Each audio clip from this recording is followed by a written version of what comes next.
Tras el mito de la conquista de México. Parte 18.3.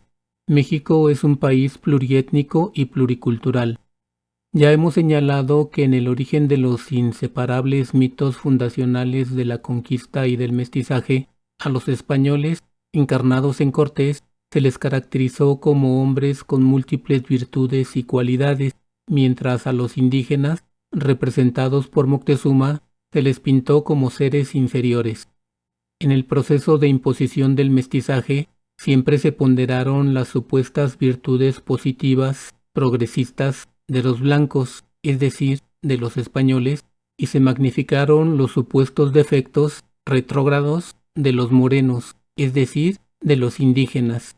Por eso, el mito del mestizaje tenía el objetivo indispensable de que las excelsas características de las personas blancas permearan en toda la sociedad, como una especie de cruzada en pro del blanqueamiento de los morenos.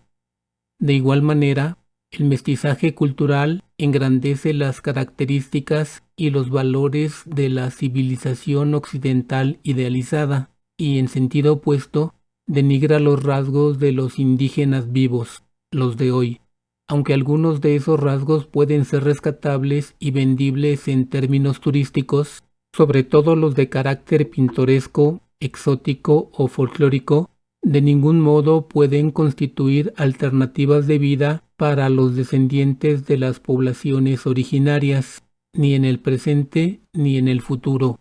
En cambio, su pasado, el de las grandes civilizaciones indígenas, ese sí es admirable.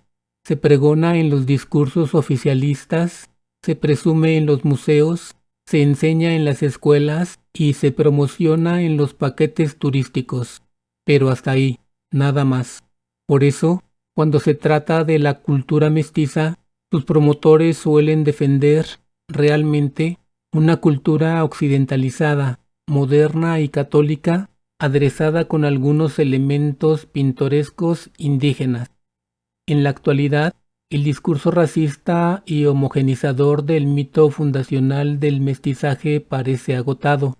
Los mecanismos de movilidad y ascenso social, impulsados por la pretendida homogenización cultural y el desplazamiento lingüístico, también se muestran debilitados. Seguimos viviendo en una sociedad crecientemente desigual, a pesar de los esfuerzos que se han hecho para revertir esta situación. Al mismo tiempo, los diferentes grupos sociales que coexisten en nuestro país, e incluso los mexicanos que viven en Estados Unidos, han encontrado novedosas alternativas para construir y definir sus identidades, cada vez más diversas y plurales. En este México tan variado, desigual y contradictorio, y tan violento como en el pasado, el racismo adquiere nuevas formas, se expresa y se multiplica de manera cada vez más fácil y abierta en los medios de comunicación, en la publicidad y en las redes sociales. Hoy, al igual que siempre, refuerza las distinciones entre las élites y el resto de la población y exacerba la polarización política, social y hasta mediática, con la creciente hostilidad que se registra en las plataformas de Internet. Como parte de este racismo, la pobreza extrema continúa asociada principalmente a las personas de piel morena o más oscura y, de manera lamentable, también puede relacionarse con las crecientes muertes violentas y desapariciones de incontables compatriotas en las últimas décadas. Aún en este contexto, parece que el mito del mestizaje sigue siendo el factor más representativo de la supuesta identidad mexicana. Sin embargo, cada vez es más claro que nunca hubiera podido cumplir con su propósito unificador. Era imposible. Por eso, esta visión racializada y homogenizadora, a la vez que profundamente jerárquica y autoritaria, ya no es funcional. En efecto, como ideología nacionalista, el mito del mestizaje, según sus creadores y promotores, llevaría al progreso de la nación. Esta promesa dotaba de sentido a todo el proceso, justificaba la violencia, las imposiciones, las exclusiones y los sacrificios. sustentaba el poder autoritario del Estado y legitimaba a las élites encargadas de conducirlo.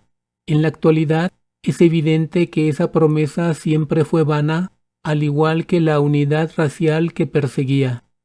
Ahora bien, a la pregunta de si México no es un país mestizo, entonces ¿qué es?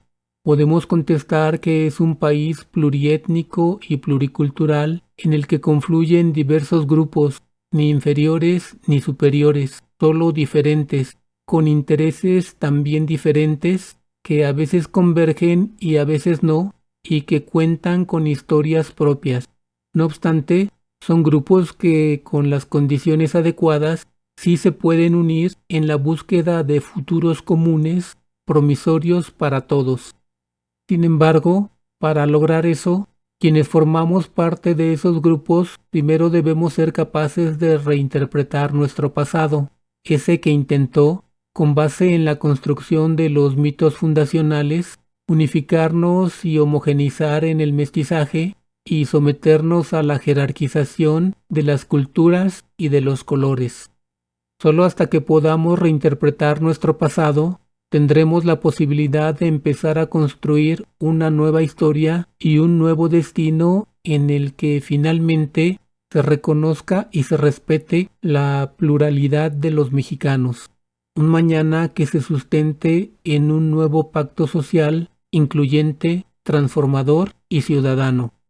En efecto, un renovado concepto de ciudadanía, entendida como la manera de generar un gran acuerdo entre individuos y grupos con formas diferentes de ser y de hacer política, que reconozca y respete los derechos que nos han sido conculcados y que sea capaz de construir caminos más plurales y eficaces que realmente nos conduzcan al desarrollo y a la prosperidad.